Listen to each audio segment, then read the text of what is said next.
เซอร์ไว้ดนพ้นเนาะ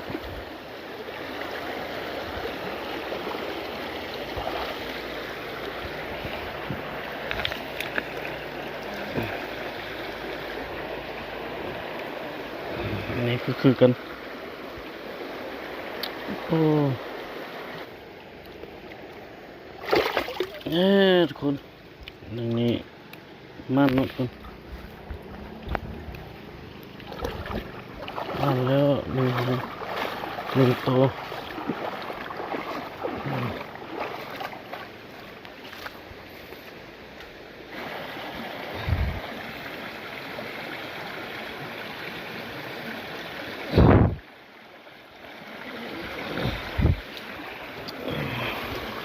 ตัวที่สองตัวที่สามนะครับตัวที่สามแล้วตัวที่สองปูกินหมด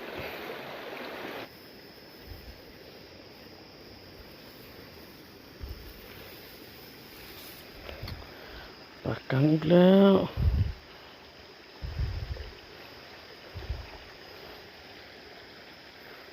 อยู่หน้าเขาเนาะนี่เนาะอยู่หน้าเขามันจะมีปากกังเนาะทุกคน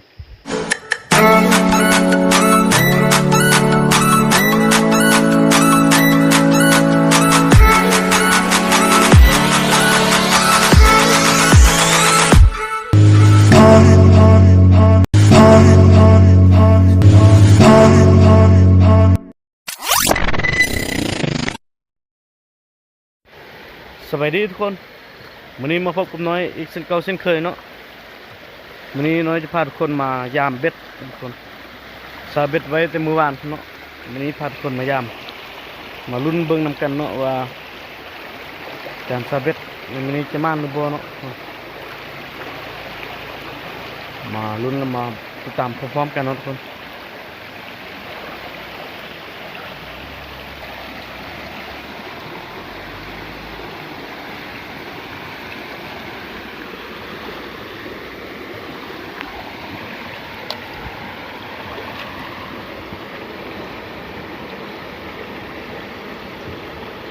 โอ้ยบ่ถือเป็นน้ำโหปะไว้ดนเนาะทุกคนไว้แต่เมื่อวานจริงบางทีมันก็ทึกแต่มันลุกเนาะอาจจะลุก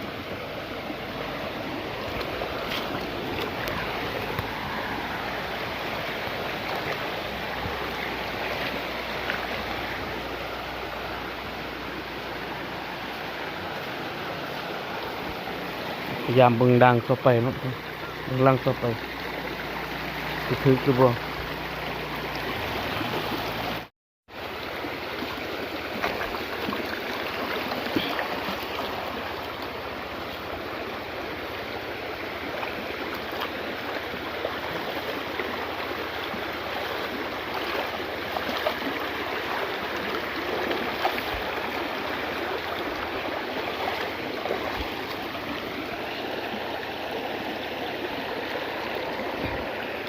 โอ้นี่ก็รู้สึกยังน่าจะหลุดเนาะทุกคนเพราะว่าเซอร์ไว้ดนพ้นเนาะ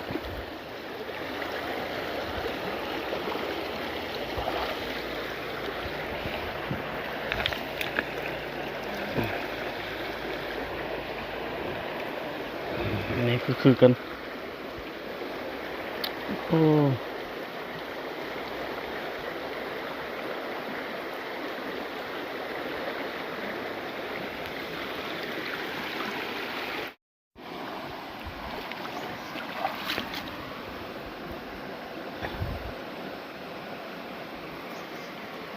หลุดหมดทุกลังเลยทุกคนโอ้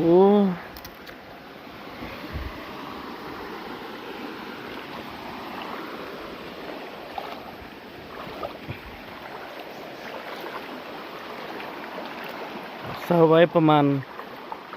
10 ปลายหรือว่า20 นาทีเนาะมายามมันก็ทึกกว่าเนาะทุกคนเอาไว้ข้ามคืนนี่มันจะหลุดตลอดเนาะพยายามนี่มันจะหลุดมันจะบดติดเบ็ดเนาะ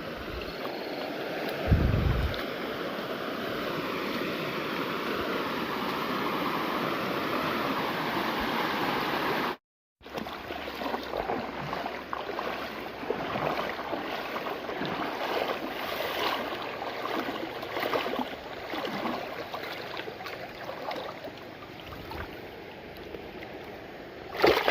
ทุกคน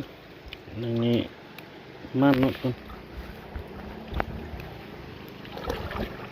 มันแล้วหนึ่งตัว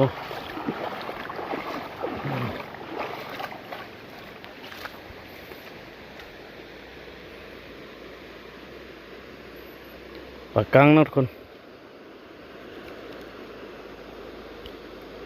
ได้มาแล้วหนึ่งตัวพยายามบังลังต่อไปนะทุกคน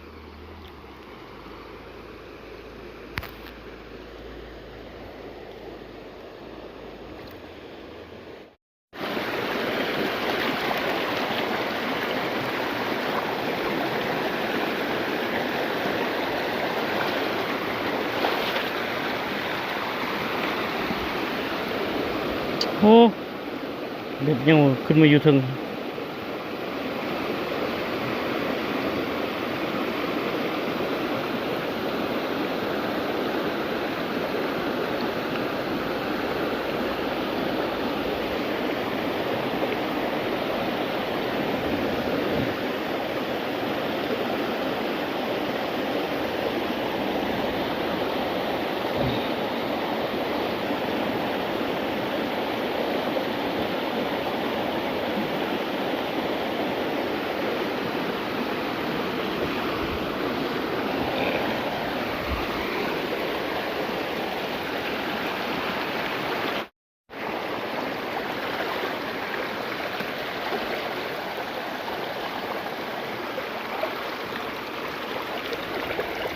นี่ทุกคน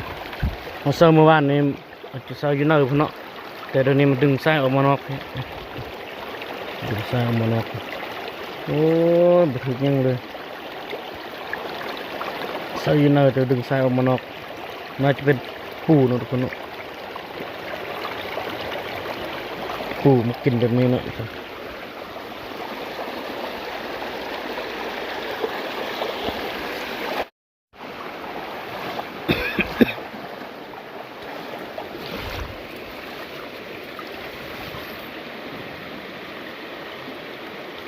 โอ้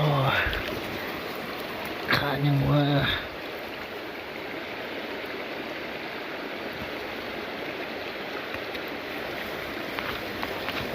นู้นอนหมดคนปูกินแน่นอนแบบนี้นะ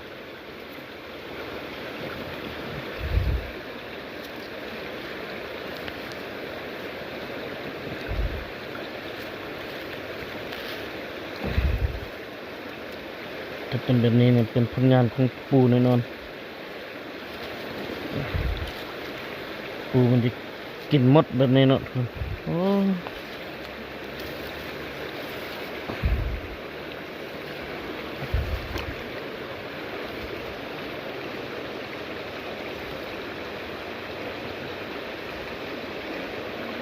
เพราะนั้นมายามมันจะปูจะกินแบบนี้เลยเนาะคน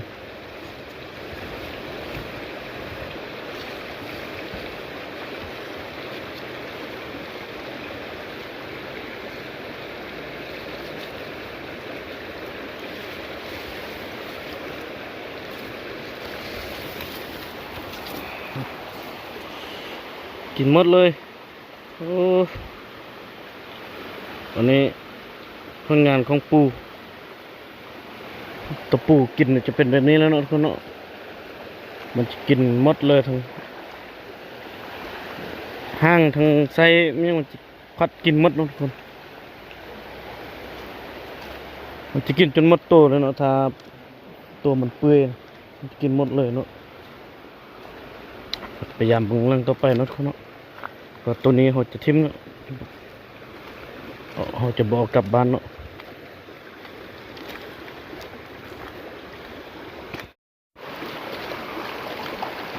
เซาไว้ดนบ่มายามตะปูก็จะกินเนาะทุกคนจะกัดกินหมดทั้งห้างทั้งไส้เนาะกินจนหมดโตเลยเนาะทุกคน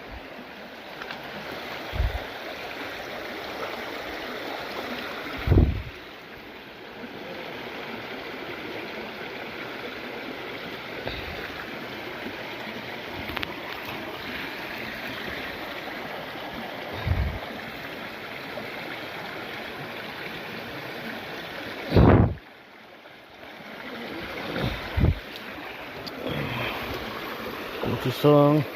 ตัวที่สามเนาะทุกคนตัวที่สามแล้วตัวที่สองปูกินหมดตัวที่สามอย่ามาไล่ลังเติมเนาะมันจะแมนแต่ลังลุดหมดเนาะมันจะลุดหมดเพราะว่าเขานานมายามเนาะทุกคนสัตว์แต่แรงเมื่อวานเช้ามื้อนี้จึงมายามบางลังก็ปูกินหมดเนาะทุกคนจะยามลังต่อไปเนาะทุกคน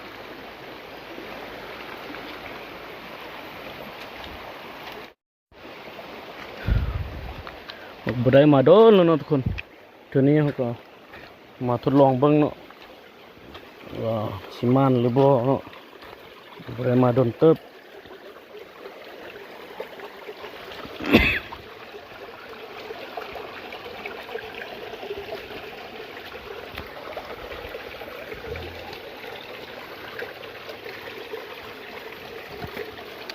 หยุดแล้วบ่ถึงยัง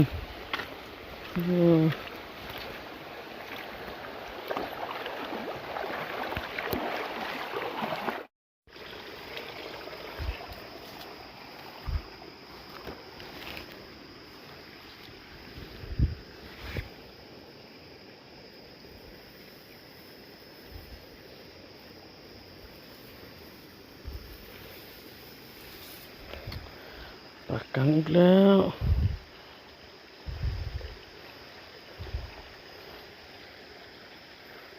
อยู่หน้าเขาเนาะนี่เนาะอยู่หน้าเขามันจะมีปากกังเนาะทุกคนมีปากกังแล้วก็เอียนอันนี้เขาทึก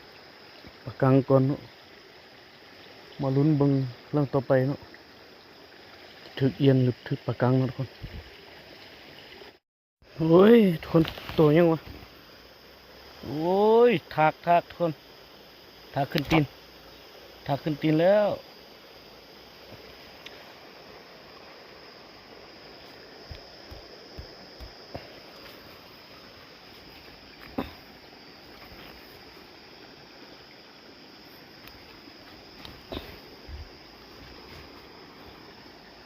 มันนี้คือมีทากไล่ตัวมันนี้นะโอ้ขึ้นตีนตะยานเถอะเด้ทางดูดกินเลือดนะทุกคนทาง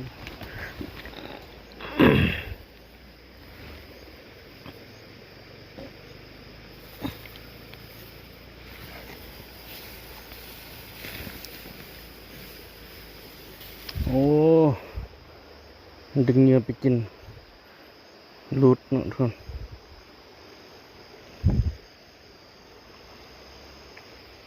อย่ามึงลังต่อไปนะทุกคน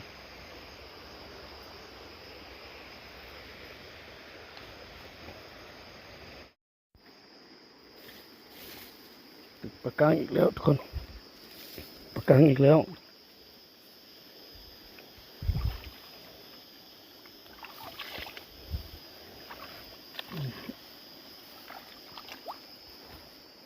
พยายามเบิ่งล่างต่อไปเลยนะทุกคนเนาะ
ถึงยังอีกแล้วโอ้ย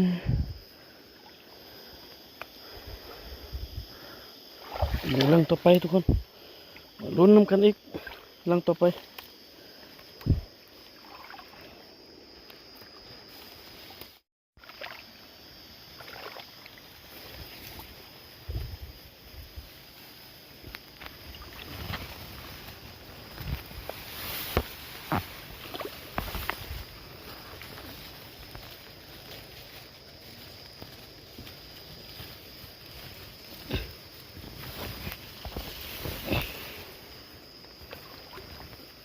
ปากกังอีกแล้ว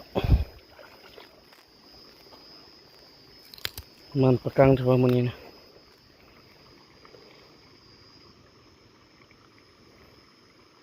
หมู่บ้านเราก็ยำกับคืน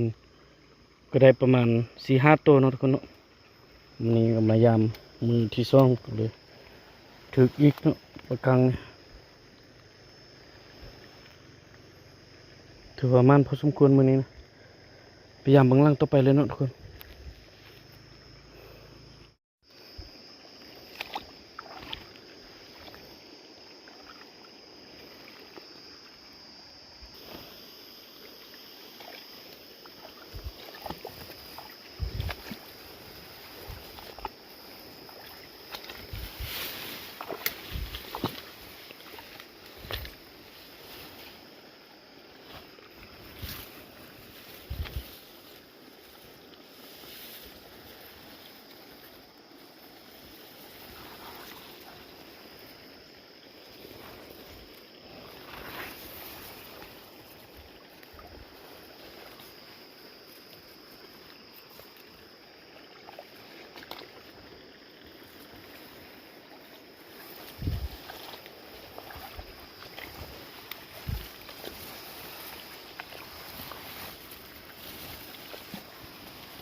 ขับเหนือไปจะบ่ถึกโอ้ย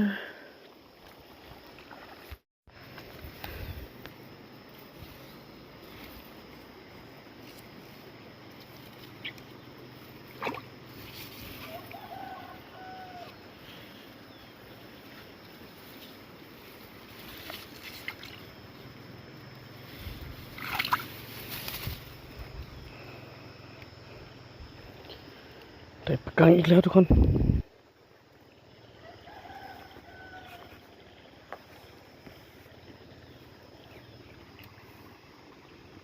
ปากกังตัวนี้เรื่องงามแท้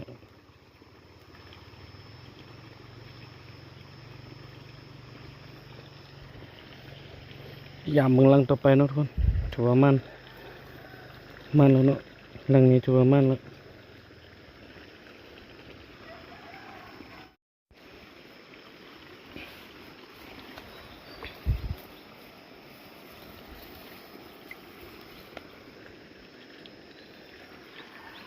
บ่ถึก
เอาล่ะทุกคนการมายามเบ็ดในมื้อนี้ก็ถือว่ามันพอสมควรเนาะได้ปากกังล้วนๆบ่ได้เอียนเนาะพอมาอยากได้เอียนแต่ว่าบ่ได้เนาะได้ปากกังอย่างเดียวได้ปากกังอีก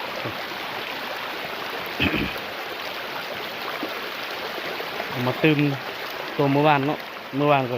ได้ประมาณ4-5ตัวเนาะวันนี้ก็ได้อีกประมาณ7-8ตัวแล้วทุกคน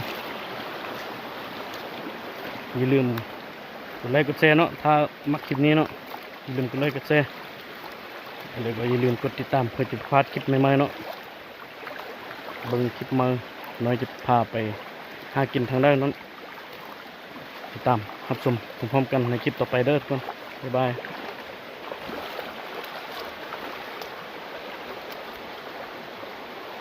มันเติบ